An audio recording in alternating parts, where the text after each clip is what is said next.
டேய், இப்பவே உன் காலேஜ் பிரின்சிபாலுக்கு ஃபோன் பண்ணி உன்னை காலேஜை விட்டு டிஸ்மிஸ் பண்ண வைக்கிறேன் பாரு. சார் ப்ளீஸ், நான் சொல்றது கொஞ்சம் கேளுங்க சார். இதெல்லாம் நானா விரும்பி செய்யல சார். எனக்கு ஆன்டிபயோட்டிக்னு ஒரு வியாதி இருக்கு சார். மம்டி, ஆன்டிபயோட்டிக்ங்கிறது வியாதி இல்ல, மருந்து, கிருமிநாசினி. சார் இல்ல சார், அதுதான் எனக்கு வியாதியே. அது என்னமோ தெரியல சார், இந்த ஆன்டிங்களை பார்த்தாலே எனக்கு உடம்பெல்லாம் ஒரு பரபரப்பான புல்லரிப்பு. Is it? Yeah. Very interesting. Continue. Sir, நான் பிறந்ததே ஆண்டிப்பட்டியில சார். இந்த தினத்தந்தியில வருது இல்ல, ஆண்டியார் பாடுகிறார்னு, அதை பார்த்து தான் சார் நான் தமிழை கத்துக்கிட்டேன். கம்ப்யூட்டர் சாஃப்ட்வேர்ல எனக்கு பிடிச்சது தெரியுமா சார்?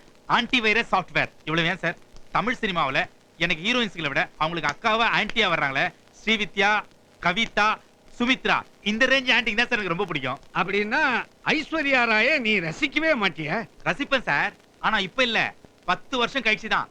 இது ஒரு ஆன்டி போபியா சார். என்னையா அது, ஏதோ மாஃபியா மாதிரி சொல்ற. தாமு, என் வயசுக்கு நான் இதெல்லாம் உங்ககிட்ட பேசப்படாது. இருந்தாலும் ஓம் வியாதியை பத்தி நீ ஓப்பனா சொன்னதுனால நானும் ஓபன் பண்ணிடுறேன்.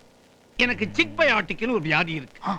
அதாவது 14-15 வயசு பொண்ணுங்களை பார்த்த உடனே எனக்கு இந்த காது ஓரமா கச்சக்குன்னு சூடாயிடும். இந்த வெள்ளை நரைக்கு பின்னாடி இருக்க அந்த காதோரமாவா? இப்ப இந்த கமெண்ட் தேவையா? ஒரு டீடைலுக்காக கேட்டேன்.